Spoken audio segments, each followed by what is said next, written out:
क्या आप भी यूजीसी नेट पॉलिटिकल साइंस की यूनिट 4 के उन भारी भरकम टॉपिक्स और थियरीज को रट रट कर थक चुके हैं? एक्टर्स, प्रोसेस, थिंकर्स और यर्स दिमाग का दही हो रहा है? तो रुकिए, आज पॉलीलॉ एआई एकेडमी पर हम रटेंगे नहीं, हम लोकतंत्र का एक महानाटक देखेंगे। अगले 3 मिनट में सारे थिंकर्स और उनकी किताबें आपकी उंगलियों पर होंगी। चलिए शुरू करते हैं। नमस्ते दोस्तों, मैं हूं आपकी होस्ट और आज हम बात कर रहे हैं एक्टर्स एंड प्रोसेसेस की।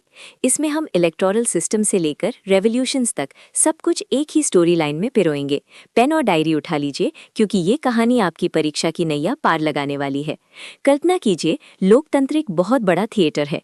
इस नाटक को चलाने के लिए सबसे पहले इलेक्टोरल सिस्टम्स, चुनाव प्रणाली के नियम तय होते हैं।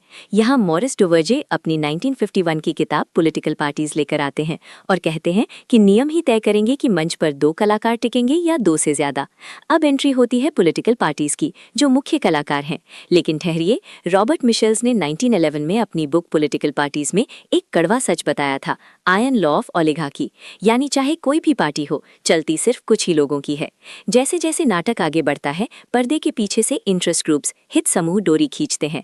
आर्थर बेंटली ने 1908 में अपनी किताब द प्रोसेस ऑफ गवर्नमेंट में इन्हें पर्दे के पीछे का असली निर्देशक कहा था।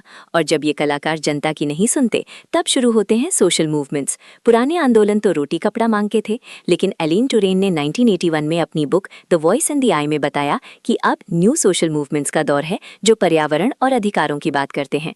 इन सब के बीच समाज को टूटने से बचाने वाली गोंद है सिविल सोसाइटी और एनजीओज। रॉबर्ट पटनम ने साल 2000 में अपनी मशहूर किताब बोलिंग अलोन में चेतावनी दी थी कि अगर ये कमजोर हुए तो समाज बिखर जाएगा, और अगर ये पूरा नाटक ही फ्लॉप हो जाए और जनता को नया मंच चाहिए तो उसे रेवोल्यूशन कहते हैं, जिसका पोस्टमार्टम थीडा स्कॉकपोल ने 1979 में अपनी book states and social revolutions में बखूबी किया है।